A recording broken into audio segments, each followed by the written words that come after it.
We live in a world obsessed with highlight reels, the awards, the announcements, the applause. But the real story of success is never found in the spotlight. It's written in the quiet moments, the early mornings nobody sees, the decisions made when quitting would have been easier. Jason Ballard and Tony Robbins strip away the glamour and get brutally honest about what building something meaningful actually demands. This isn't a conversation about shortcuts or aesthetic motivation. It's a raw look at the unglamorous, disciplined, often lonely path that genuine achievers walk every single day. Tony Robbins, a man who has coached presidents, billionaires, and world champions, brings his trademark fire to one central truth: your private habits are your real biography. Jason Ballard, the visionary co-founder of Icon and a builder of 3D printed homes, embodies what it means to pursue a mission larger than personal fame. Together, they challenge the modern obsession with external validation and redirect our attention inward. Because the version of you that shows up when no one is watching, no cameras, no followers, no applause, that is your true character. And that character, refined in silence, is the only foundation strong enough to hold lasting success. We often measure success by what the world can see: the titles, the trophies, the testimonials. But beneath every extraordinary outcome lies an invisible architecture of private decisions that most people will never witness and never applaud. It is in these unseen moments, before dawn breaks, when no one is holding you accountable, when the choice between comfort and discipline sits entirely in your own hands, that the real work of building a life happens. The gap between where you are and where you want to be is not closed in grand gestures. It is closed quietly, repeatedly, and without an audience. Tony Robbins has long argued that the quality of your life is the direct reflection of the standards you hold yourself to in private. Not the standards you perform for others, not the image you carefully curate for the world, but the ones you enforce on yourself when enforcement is entirely optional. This is where most people unknowingly sabotage their own potential. They show up brilliantly when observed and collapse into mediocrity when unobserved. The person you become in those unobserved hours is not a side character in your story. It is the author of everything that follows. Jason Ballard's journey with Icon is a testament to this truth. The 3D printed homes revolution did not begin on a stage with applause and venture capital.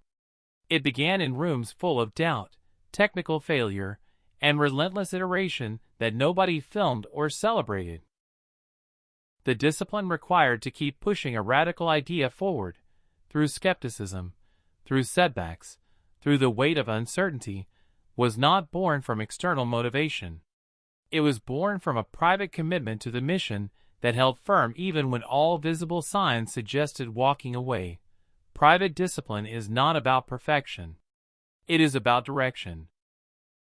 It is about the cumulative weight of hundreds of small choices made consistently over time.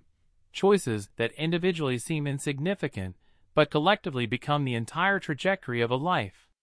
The person who reads for 30 minutes every morning when they could sleep in, who reviews their goals before the day pulls them in 10 directions, who chooses honesty in a moment where a comfortable lie would go completely undetected, that person is not being watched.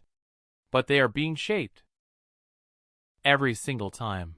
What makes this principle so demanding is that it offers no immediate reward. Private discipline pays in a currency that takes time to mature. There is no dopamine hit for the workout completed alone, no viral moment for the hour spent mastering a skill in silence, no validation for the ethical stand taken in private. The market of instant gratification offers nothing for these investments. And yet, these are precisely the investments that compound into the kind of character and capability that no shortcut, no connection, and no stroke of luck can manufacture or replace. This is why two people can start from the same circumstances, the same opportunities, even the same talent, and arrive at completely different destinations a decade later. The divergence rarely happens in one dramatic moment of choice. It accumulates in the thousand invisible moments where one person held their standard and the other quietly lowered theirs. Private discipline, sustained over time, becomes the most powerful force in any achiever's life, and it operates entirely below the surface of what the world ever gets to see. There is a seductive trap hidden inside ambition, and most people who fall into it never even realize it is closed around them.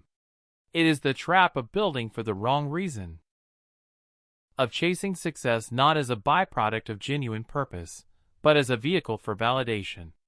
It happens gradually, almost imperceptibly.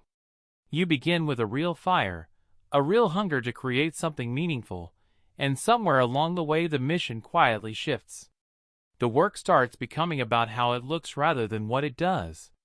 The goal starts becoming about who notices rather than what gets built. And in that subtle shift, something essential begins to die at the root. Tony Robbins draws a sharp and unforgiving line between two types of drive. There is the drive that comes from ego, from the need to prove, to be seen, to be admired, and there is the drive that comes from contribution, from a purpose that exists entirely outside the boundaries of personal recognition. Both can produce short-term results. Both can push a person to work hard, to sacrifice, to persist through difficulty. But only one of them is self-sustaining. Ego-driven ambition is inherently fragile because it depends on a supply of external approval that the world is never obligated to provide consistently. The moment the applause fades, the fuel runs out. Jason Ballard did not set out to become famous for building houses with robots. He set out to solve one of the most pressing human problems on the planet. The global housing crisis, the millions of people without safe shelter, the unsustainable gap between what construction costs and what ordinary people can afford. That mission, vast and heavy and deeply human, became the gravitational center that held everything together through years of technical failure, financial pressure, and public skepticism. A mission rooted in ego could not have survived that weight. Only a purpose larger than the self has the structural strength to carry that kind of sustained effort across that kind of time. This is the paradox that the most enduring achievers seem to understand intuitively. The less your success is about you, the more powerful your pursuit of it becomes. When your work is genuinely about serving something or someone beyond yourself, rejection stops being a personal wound and starts being useful information. Failure stops being a verdict on your worth and starts being a necessary step in the process. The opinions of critics lose their paralyzing power because your motivation was never sourced from their approval in the first place. Mission-driven people are not immune to doubt or pain. They simply have a reason to move through it that transcends their own comfort. The modern world makes this extraordinarily difficult to maintain. Every platform, every algorithm, every metric of digital life is engineered to redirect your attention toward external validation. Likes become a measure of value. Followers become a measure of influence. Visibility becomes confused with significance. And so even people who begin with genuine purpose find themselves slowly, almost unconsciously, optimizing for the audience rather than the outcome. They start making decisions based on what will perform rather than what will matter. The mission becomes the marketing, and the marketing eventually consumes the mission entirely. What Robbins and Ballard together illuminate is that guarding your mission requires active, conscious, and repeated effort. It means returning regularly to the original question, not, "What will this do for my reputation?" but, "What problem am I here to solve, and who will be better because I did the work?" It means measuring your progress against your purpose rather than against the reactions of people watching from the outside. Because the moment your why becomes about applause, you have handed control of your momentum to the crowd, and the crowd is fickle, distracted, and entirely indifferent to your long-term vision. There is a story the culture loves to tell about success, and it is almost entirely wrong. It is the story of the breakthrough moment. The funding round, the standing ovation, the viral launch, the championship win. We slow down on these moments, we celebrate them, We study them as if they contain the secret. But what those highlight reels systematically erase is everything that happened before. The collapsed deals, the public embarrassments, the quiet seasons of failure where the outcome was genuinely uncertain and the temptation to quit was not dramatic, but simply reasonable. Resilience is not born in victory. It is forged in the furnace of failure, and only those who have stood inside that furnace without an audience truly understand what it demands. Tony Robbins speaks often about the relationship between pain and growth, and his central argument is not motivational in the shallow sense. It is almost uncomfortably honest. He does not suggest that failure feels good or that struggle should be romanticized. What he insists on is that the capacity to absorb failure without being defined by it is the single most decisive quality that separates people who build lasting things from people who merely talk about building them. And crucially, this capacity is not a personality trait you either have or do not have. It is a muscle developed through repeated exposure to difficulty, through choosing to stay in the room when leaving would be entirely justified. Jason Ballard knows this territory intimately.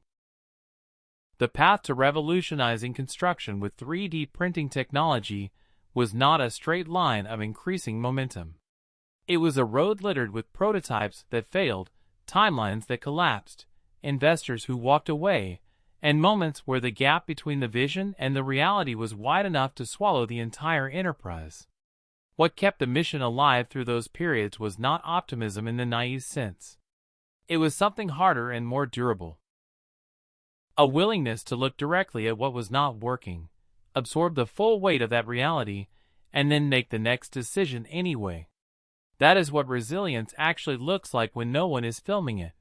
The reason failure is such an effective teacher is precisely because it is uncomfortable. Comfort produces repetition. Discomfort produces adaptation. When something breaks, a strategy, a relationship, a plan you were certain would work, you are forced into a level of honest self-examination that success never demands. Success can be achieved for the wrong reasons, with the wrong approach, and still produce results that mask deeper inadequacies. Failure strips those masks away. It reveals exactly where your thinking was flawed, where your preparation was insufficient, where your assumptions were built on wishful thinking rather than grounded reality. This is information that no victory lap ever delivers. What makes this particularly demanding in the modern era is the social cost attached to visible failure. We live in a culture that documents everything and forgets nothing, where a public stumble can feel permanent, and where the fear of being seen to fail often becomes more paralyzing than the failure itself. Leaders quietly abandon bold ideas not because the ideas are wrong but because the risk of public embarrassment feels unbearable. Entrepreneurs play smaller than their vision demands, because safety feels more manageable than the exposure that real ambition requires. And in doing so, they protect their reputation while quietly surrendering the very growth that failure, embraced honestly, would have unlocked. Robbins and Ballard both carry the quiet authority of people who have failed at a scale most people never risk, and who chose to remain in the arena regardless. Their shared message is not that failure is comfortable or that resilience is effortless. It is that the leader who learns to process setbacks without an audience, without reassurance, without applause for their perseverance, without the validation of others acknowledging how hard the road has been, that leader is building something inside themselves that no external circumstance can ever fully dismantle. The real test of character is never administered in public. It arrives in private, in the aftermath of collapse, in the silence between what was and what must now be rebuilt. There is a fantasy that lives at the heart of modern ambition, and it is one of the most quietly destructive ideas a person can carry. It is the belief that the right moment of inspiration, the right surge of motivation, the right alignment of circumstances will produce the results you are after. That if you simply feel it deeply enough, passionately enough, urgently enough, the work will somehow take care of itself. Motivation is seductive precisely because it feels like progress. It feels productive to be fired up, to make bold declarations, to map out the vision with breathless excitement. But motivation without the architecture of daily consistency beneath it is nothing more than emotional weather. Beautiful when it arrives, completely unreliable as a foundation, and gone before the real work has even begun. Tony Robbins has spent decades watching extraordinarily talented people underperform and seemingly ordinary people achieve extraordinary things, and the pattern he returns to again and again is not about intelligence, not about opportunity, and not about natural ability. It is about the unglamorous, uncinematic, relentlessly boring commitment to showing up every single day regardless of how that day feels. The people who build empires, who solve problems at scale, who create things that outlast them, are almost universally people who have made peace with the absence of inspiration as a prerequisite for action. They have internalized a truth that the culture of motivational content actively works against. That waiting to feel ready is the most sophisticated form of procrastination ever invented. Jason Ballard's work at Icon embodies this principle in the most concrete possible terms. Technological revolution does not happen in inspired sprints. It happens in the daily grind of engineering problems that resist solution, of regulatory frameworks that move at a pace that makes innovation feel futile, of team meetings where the energy is low and the obstacles are high, and the glamour of the original vision feels very far away. What sustains progress through those stretches is not a fresh injection of excitement. It is the system. The daily commitment, the non-negotiable standard, the habit of moving forward by even a fraction when moving forward by a mile is not available. Consistency is what bridges the gap between vision and reality when motivation has long since left the building. The mathematics of consistency are almost unfair in their power. Small actions, repeated daily over months and years, produce results that dwarf what any single intense effort could ever achieve. The person who writes 500 words every morning will have produced a book within months without ever experiencing a single heroic writing session. The engineer who spends one focused hour each day sharpening a specific skill will have accumulated hundreds of hours of deliberate practice within a year, quietly becoming exceptional, while everyone around them is waiting for the perfect block of time that never arrives. Consistency does not feel powerful in the moment. It feels almost embarrassingly small. But it operates on a timeline that intensity simply cannot compete with, and it compounds in ways that eventually become impossible to ignore. What separates the people who understand this from the people who spend their lives cycling through motivation and disappointment is a fundamental shift in identity. The question stops being, "Do I feel like doing this today?" and starts being, "Who am I, and what do people like me do?" When consistency becomes part of how you define yourself rather than something you negotiate with daily, the internal conversation changes entirely. You do not debate whether to show up. You simply show up, the way a professional shows up, the way a craftsman shows up, the way anyone shows up who has decided that their commitment is not conditional on their mood. This identity level shift is quiet, invisible to the outside world, and yet it is the hinge on which entire lifetimes turn. Fame is a house built on sand. It shifts with public opinion, erodes under pressure, and collapses entirely when the tide of relevance moves on to something newer and louder. Money follows markets, and markets are indifferent to loyalty. Status is borrowed from the perception of others, and perception is perhaps the most unstable currency in existence. Every external measure of success that the world teaches you to chase carries within it the seed of its own impermanence. And yet people sacrifice decades, relationships, integrity, and peace of mind in pursuit of things that were never designed to last. The only asset that does not depreciate with time, that cannot be taken by circumstance, that compounds silently and unconditionally across an entire lifetime, is the character you build and protect in the moments when absolutely no one is watching. Tony Robbins and Jason Ballard, across the full arc of this conversation, are making a case that cuts directly against everything the modern world rewards visibly. They are arguing that the private decisions, the ones made in silence, without witnesses, without reward, are the ones that ultimately write the story of a life. Every moment you chose discipline over comfort when comfort was the easier option. Every moment you held to your mission when ego would have been faster. Every moment you stood inside failure without collapsing. Every morning you showed up when motivation had long abandoned you. These moments did not go unrecorded. They were recorded in you, in the architecture of who you became, in the quiet accumulation of a character that no external force can manufacture or replicate. This is what success actually looks like when nobody is watching. It looks like the decision made at midnight that no one will ever know about. It looks like the standard held in private long after the public stopped paying attention.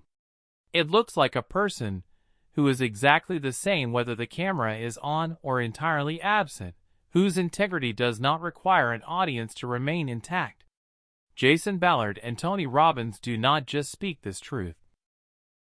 They embody it, in the work they have done in rooms the world never entered, in the commitments they kept when breaking them would have been invisible. Character is not what you display. It is what remains when everything else is stripped completely away.